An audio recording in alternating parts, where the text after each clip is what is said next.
This is Tidus's Brotherhood sword from Final Fantasy X. But would Tidus's sword be a good one for combat? Let's find out. Now I know Tidus's Brotherhood sword is supposed to be made out of water, or it seems like it. So for this test, I got an actual Tidus replica from the early 2000s, but I took the handle and wrapped it with an actual Suka Ito, and I added this circular piece at the bottom to be more like Tidus's in Final Fantasy X. But how effective would a hook be on a big sword like this?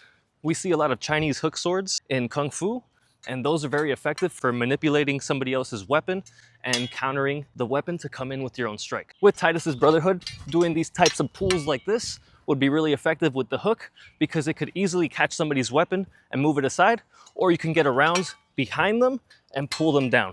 If somebody caught you with the end of this hook and pulled you, it'd do some serious damage because of the way that the hook is designed, as well as the fact that this is also a double-edged blade. So you could easily do false edge cuts with this sword, as well as coming down or hooking somebody's weapon and moving it out of the way. So regular strikes with the Brotherhood sword is not a problem, not even doing with single hand techniques. It's still pretty nice. The weight is not too bad, and the sword feels like it'd actually be pretty effective for combat. The only problem is with Tidus' sword that you can't really thrust because there wouldn't really be much damage on impact with the way it's designed. It could probably do way better if you were to strike down with the end of the hook because of the shape.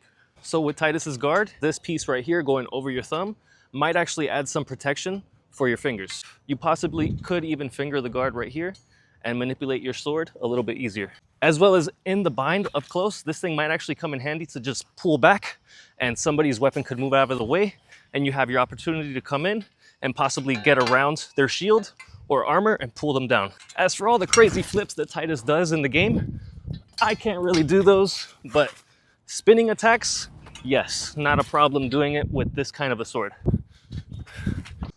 Also, I had to see if I could actually flip Tidus' sword like he does at the end of every battle.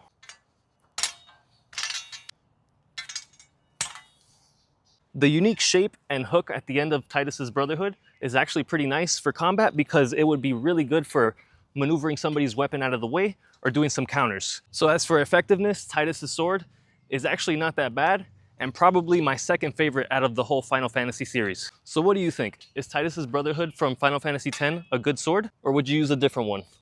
Let me know in the comments if you want me to cover a different weapon in my next video.